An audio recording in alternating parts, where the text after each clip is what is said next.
And when I woke up this morning, I was feeling pretty dangerous.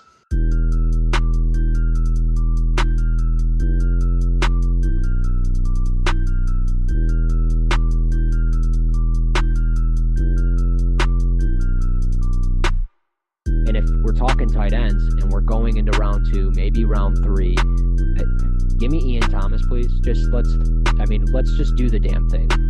Just based on giving his overall ability. Again, I like his arm. I think he can make every throw. The pick at number 12 is in. Welcome to Cover One, the NFL Draft Podcast. I am Russell Brown, and joining me on a Wednesday night, CP Christian Page, and also here to talk about his NFL Draft Guide, which you guys can find on cover1.net. For only $10. I mean, you can't really go wrong. It goes to a good cause. JR Jordan Reid is here as well. The crew is back together. So CP, my man, how are we doing?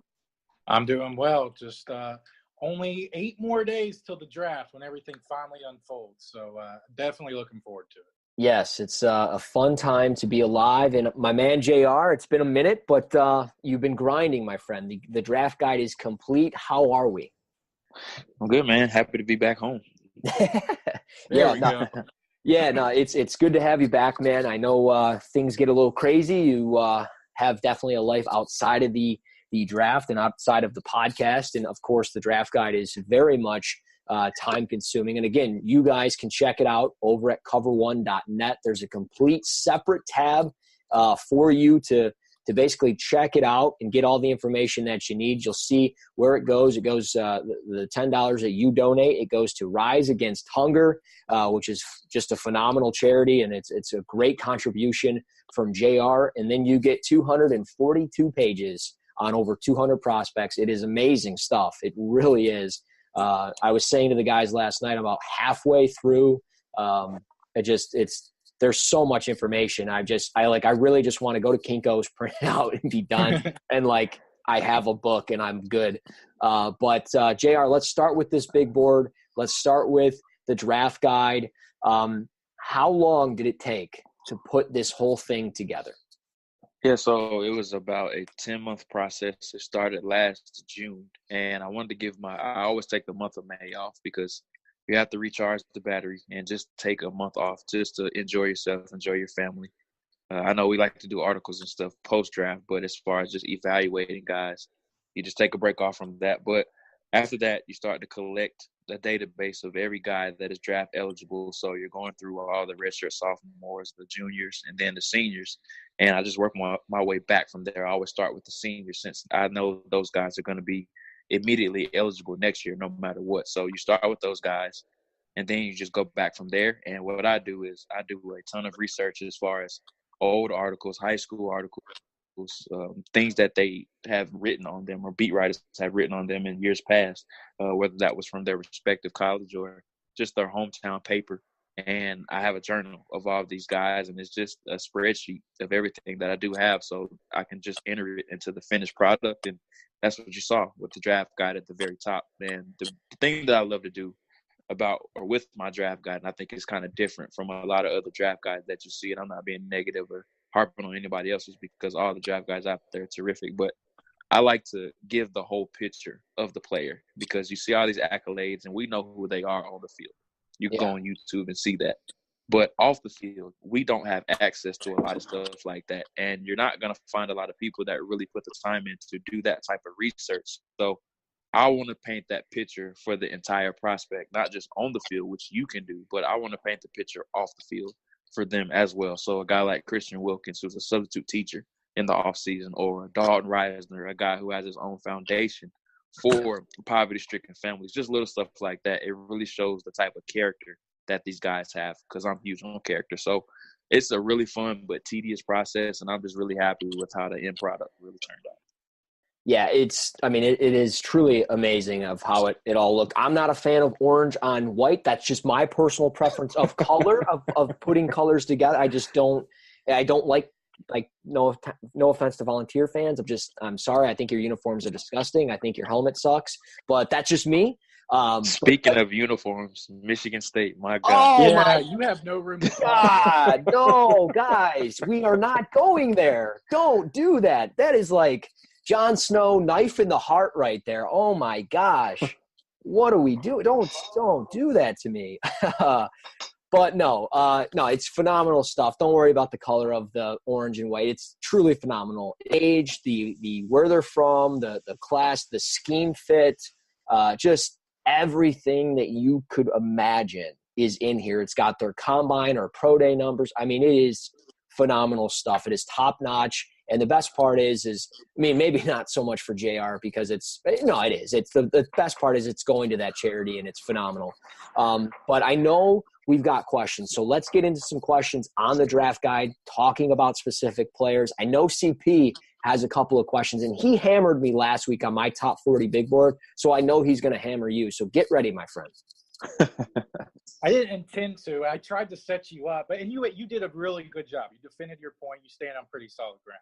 So I'll try to go a little easier on JR. But anyway, to the point, we talked a little bit about Jeffrey Simmons over the past couple weeks, and you have him at 24 on your big board. Now, Simmons doesn't have, and I know it's, hypothetical, if the ifs and buts and everything like that, but if Jeffrey Simmons did not have that background baggage, if you still want to call that, a lot of Mississippi State people kind of said, he's been fine since he's been here, but also the knee injury, the ACL that happened not too long ago. If he does not have those red marks on his scouting report, where does he rank on your big? Well, he actually was the 5th-ranked player prior to that point, and you talk about a guy that I think is a fantastic player along the interior. I think he's going to be a day one starter previously to his injury, but unfortunately he did suffer the torn ACL. And then his background or his resume really doesn't worry me as much. And I'm not saying I'm an advocate for what he did or I'm forgiving him for what he did in his past, but he had a clean resume since that point, and he seems to have learned from his mistake that he did have in the past. So that stuff didn't really bother me. It's just the whole redshirting thing for him. And if he does end up playing during the latter half of this year, that would be great for him, but I wouldn't rush him back just because with a defensive lineman, it's really a lot to ask of him coming off a torn ACL to be able to come in and immediately contribute, specifically at that position. So I couldn't put him as a first-round guy because of that. Now, would I be comfortable with taking him in the first round? I probably would be in the latter half. But prior to that injury, I definitely would have had him as a top 5 or even top 5 or top 10 or top 5 type of guy on my rankings. Yeah, I definitely agree. He's so impressive. But go ahead, Russ.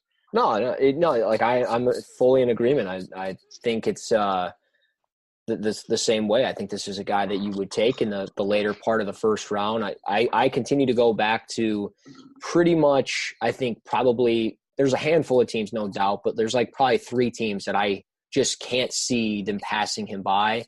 And it would be the Colts at 26.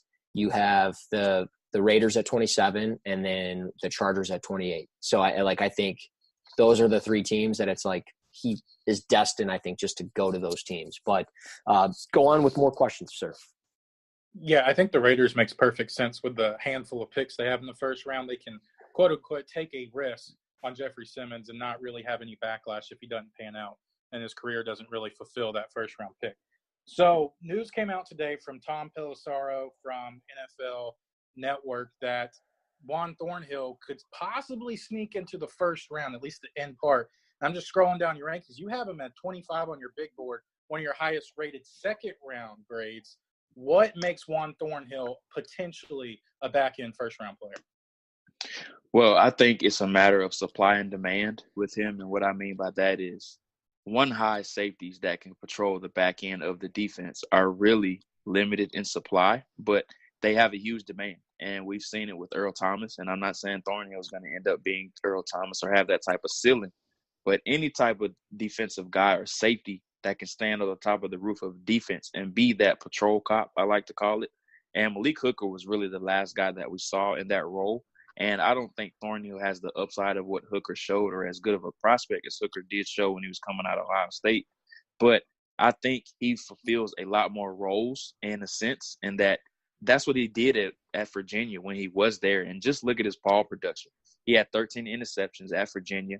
He had 30-plus ball deflections when he was there. He tested just really well in the 99th percentile of some areas. So he's checking all of these boxes, and he's fulfilling a whole bunch of roles and wearing all these hats. So it's like, what more can you ask of this guy? Now, I think he's a true free safety, but if a team does want to play him at nickel corner or even outside corner, I could see him ending up being in a situation like a Byron Jones coming out. That's exactly who he really reminds me of. And a lot of people were really thinking that Byron Jones could be that free safety, but he ended up being an outside corner.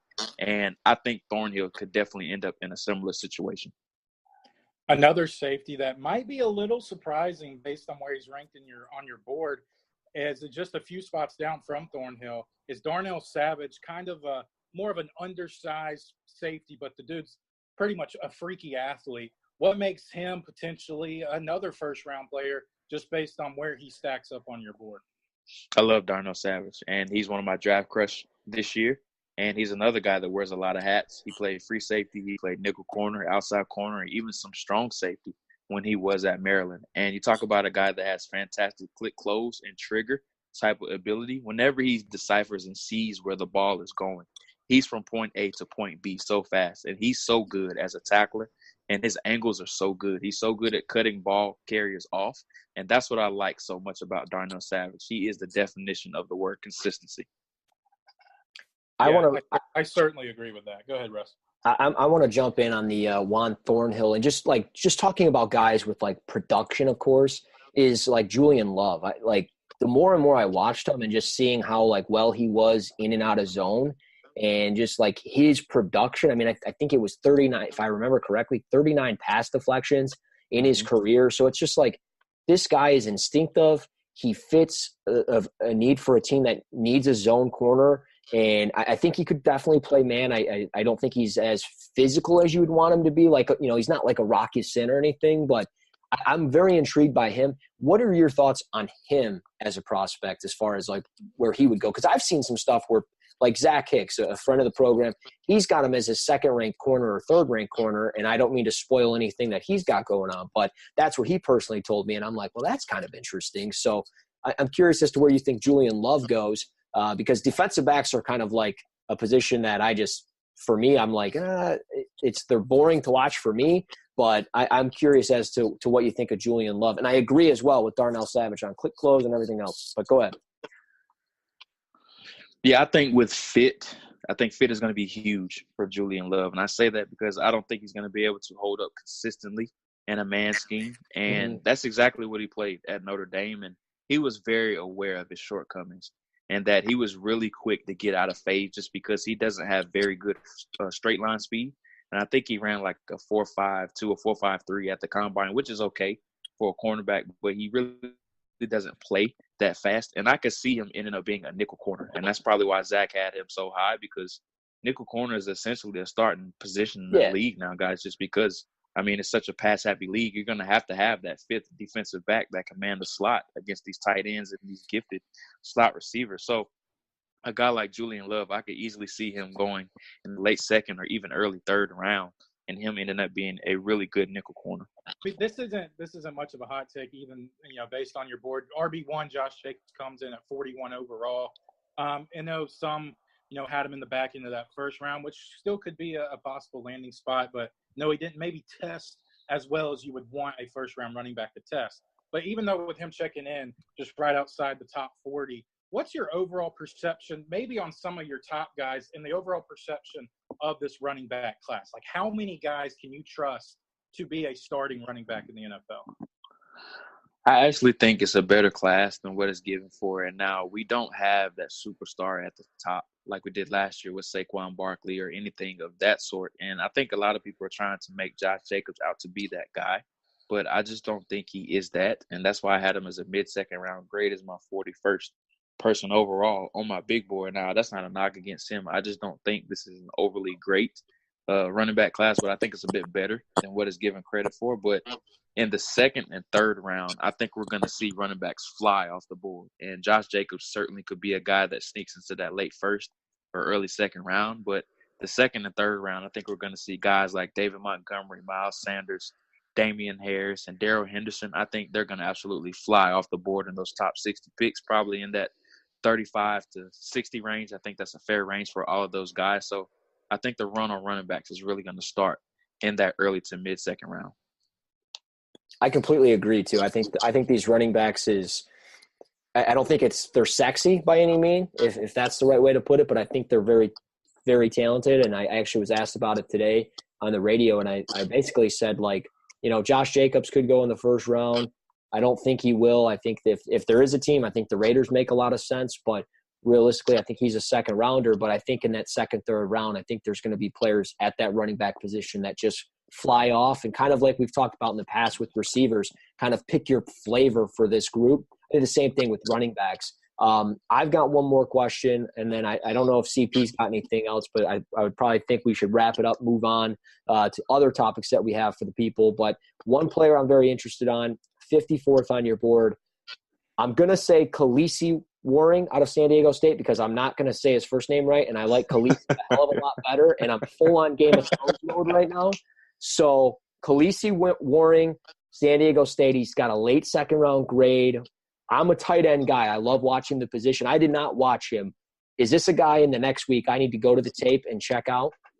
Yes, you should. Kaiir Waring is a good player, and you're going to be very impressed with him as a blocker, but more importantly, as a pass catcher. He is very gifted as a pass catcher, and you see him catching it outside of his frame. He's about 6'5", 255 pounds, so he's on the bigger side of a tight end, and he takes tremendous pride in being a blocker, does a lot of bone-crushing blocks, and it's not on the level of T.J. Hawkinson or anything like that. But you see him in these games. He's playing in line. He's also playing on the perimeter. He's very loose in the hips. He has really good hands, and he's really good at setting up his routes at the top. And he's very precise with his angles and cuts at the top of routes too. And I think he's going to be a guy that you really enjoy watching, especially if you take a lot of pride in watching these tight ends, and you're going to be mad that you didn't watch him earlier, honestly. And now I'm really interested to see where the NFL does value him, just because he hasn't had a lot of buzz to this point. And I thought he would test a little bit better than what he did, and he still was okay. I thought he would run a little bit faster than what he did, but his film was really good, and I really enjoyed it. All right, I got one last quick one, and you can answer it as quick or as long as you want. But I know sometimes when you use, and the majority of people use a numerical grading, a grading scale to, evaluate these players. But when it's all said and done, the rankings may shake up a little bit, and you're like, I'm surprised that guy actually ended up as low as he actually turned up. So is there anybody that kind of ranks maybe outside your top 75 or even top 100 that you still like, though you gave them a little lower grade, but you see the potential that they could become a starter? It was Riley Ridley, and I liked Ridley a lot early on. But as the process went along and I started to grade some more of these receivers, I just liked some guys a bit more. And J.J. Arcega-Whiteside was one guy that I really liked. Emmanuel Hall is another guy that really came into the picture. And we all know how well Deebo Samuel performed down at the Senior Bowl, and I absolutely fell in love with him after that point. And then Myles Boykin came along and performed really well at the Combine, and I actually got a chance to dive into his film a bit more following that point, and I ended up liking his upside a bit more than what Riley Ridley's did appear to be. But as you go along, you just start to see him slide down and down more, and that's not to say I don't like Riley Ridley. I think he's probably the best route runner in this class overall, but I just wonder why his production was so low and why they didn't push the ball to him a bit more. And I know their offense was a bit run-centric, but I just would have liked to see him produce a little bit more than what he did, even though they had a lot of weapons there. But I think he could turn into a high-end number 2 wide receiver, even though he is outside my top 100. Yeah, Myles Boykin is a player I'm late to the party on as well. But, the last couple of days I've just been digging through the film clips that I have saved. I probably have over 5,000 clips from just this draft alone. And I was putting up plays that he had, produced on. And one thing that worries me about Myles Boykin, and I know oh, we're pressed for time, and I start talking. But Myles Boykin, with him, something that worries me is the concentration drops. I saw against Syracuse at least 2 drops in that game in itself. But I don't, and you guys know me, I don't do pro comps, but he kind of reminds me of a body type of Kenny Golladay, to a T. And I could see him go in that 3rd round and just maybe carve out a Kenny G type role for a team. Am I off base on that? Do you guys disagree or agree? I mean, yeah, I think agree. Go ahead, CP. Yeah, I certainly agree. I mean, it's funny, the more, and I'm just going to generally speak, not necessarily just on Myles Boykin, but just generally speaking, it's funny how you can sit here and watch so many players, and then the last week or so, or the last month until the draft comes, somebody pops up and you're like, what did I miss on this guy? So it's just funny that you bring him up, because I know, Eric Turner, he's going through some Notre Dame film and some Myles Boykin, but this wide receiver class, and I've said it before, I didn't necessarily see a ton of wide receiver ones, moreover, a lot being picked in the first round. But I think, JR, you're talking about the running back seeing a run go in, the early 40s to maybe about pick 75. I think you're definitely going to see a run of wide receivers as well, and it wouldn't be surprising if Boykin was one of them. Well, let's move on from the draft guide. Again, you guys can check it out over at cover1.net. You have a separate tab simply saying Jordan Reid's draft guide. Check it out. Again, $10. Get it today. And JR will send you an email with a PDF file of all 242 pages of it. And it is, again, phenomenal stuff. It goes to a charity. It's, again, it's phenomenal. I'm blown. I'm not saying I doubted you, but I was just not expecting this. This is a beast, man. This is amazing stuff. So congrats on it. I know it took you a ton of time. We saw you every morning in Mobile just grinding away on this damn thing. And it's amazing. So awesome stuff. Again, guys, check it out over at cover1.net. Be sure to follow JR on Twitter at JReid, REID NFL. And of course at _Christian Page for CP. But let's jump into some player fits over the next 10 minutes and get in and get out of here. Just some player fits, some team fits, maybe some things that we're thinking kind of like a mock draft, but kind of not like a mock draft. And I guess we could go with Kyler Murray to Arizona, but I wanted to kind of go off the beaten path a little bit and talk about a couple of guys that maybe haven't gotten enough buzz. And we could do round one, sure. I wouldn't mind going into rounds 2 and 3 as well. And I'll kick us off with a player that I'm a big fan of. I got a chance to talk with him at the Senior Bowl. I got to watch him before he went to the Senior Bowl, and he really stood out because of his length, because of his just powerful punch that he possessed, this long arm. LJ Kaiir out of TCU. A specific team that I like him to would be the Kansas City Chiefs. I would say probably in that 3rd round range. If he can go there, that'd be really solid. I think they have a serious need for an edge rusher. They could very well address that need in the 1st round or even 2nd round. But I think they could very well double dip at the position early between the first 2 days. Kaiir, I think, would be an ideal fit. So if you're a Chiefs fan, maybe get to know him. He's met with the team. He's been there. He's on a visit already. So I think he's a good fit. Any players you guys have? Yeah, I have one that I'm a big fan of. He also was down at the Senior Bowl, and that's Elton Jenkins, the center from Mississippi State. He's a guy that I really like. Now, he's not going to be flashy, and his film is kind of boring, but that's a good thing for an offensive lineman because that just means he's staying in front of his guy. He's not no bulldozing guy or a guy that's just going to completely blow guys off of the ball, but he just simply just gets in the way. He has really good technique, and he does a great job of just covering people up. And that's something that you've noticed at the Senior Bowl, and his anchor was really good. And I thought of any offensive lineman, I thought his was up there as the best of any week of practice from any guy that we saw. And then that carried over to the combine and throughout the draft process, and a fit that I absolutely love for him. They're going to have to trade back to accumulate more picks in order to get him, whether that's in the 2nd or the 3rd round, just because they don't have any picks there. But that's the Baltimore Ravens. They have a huge need at center, and I think he could go in right away and fill in. And they need some competition at center. I know Matt Skura and Alex Lewis are probably the only 2 guys that they have that can fill that void right now that's on the roster. And I think Jenkins could step in right away and be a contributor for them, especially with how run-centric their offense is, and run blocking is an area that he has a specialty in.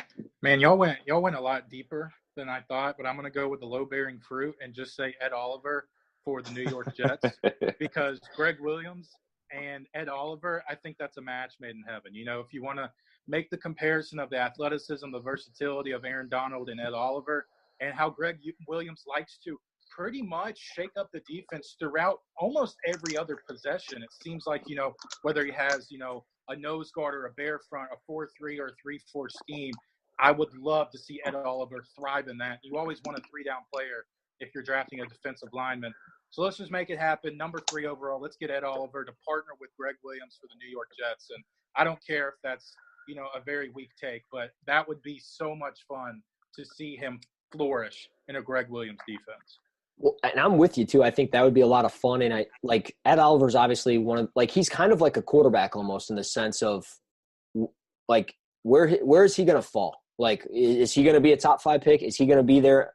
Because of course my team is terrible and they're picking the top 10 every year. So is he going to be there at 8? Because I would love to see him taken at Detroit simply because of the fact I could not imagine being an offense trying to double team Ed Oliver and Snacks Harrison. So it's that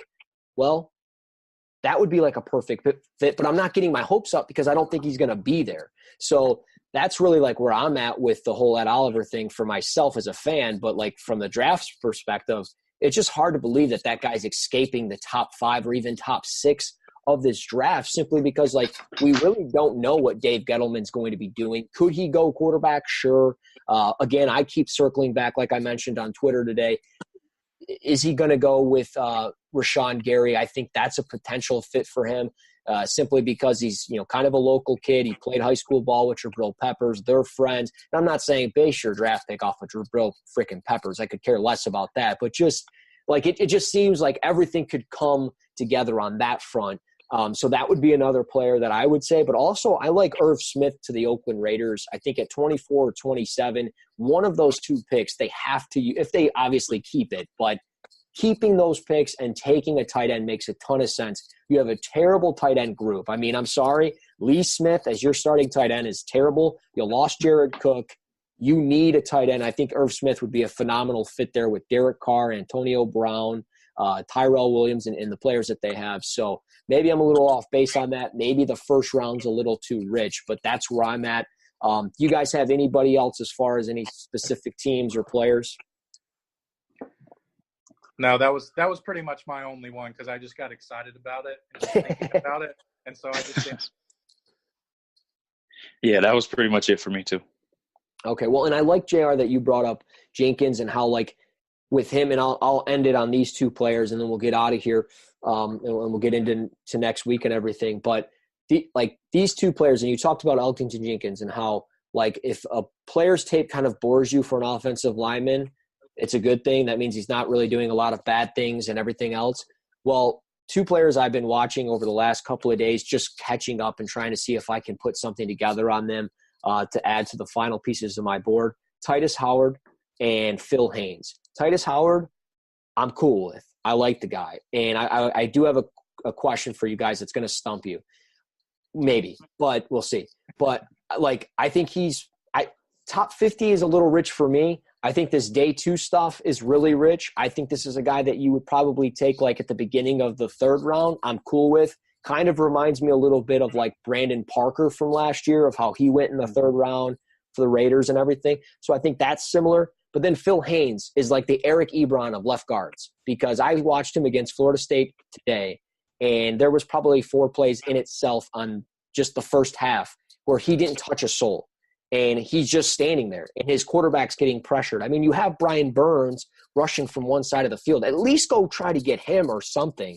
And I understand, you have to stay home. You have to keep your head inside or outside or looking for blitzes. But just Phil Haynes, I can't buy. Tytus Howard, day 2, I can't buy. But the question I have, and the last one I'll leave you guys with, is who would you rather have?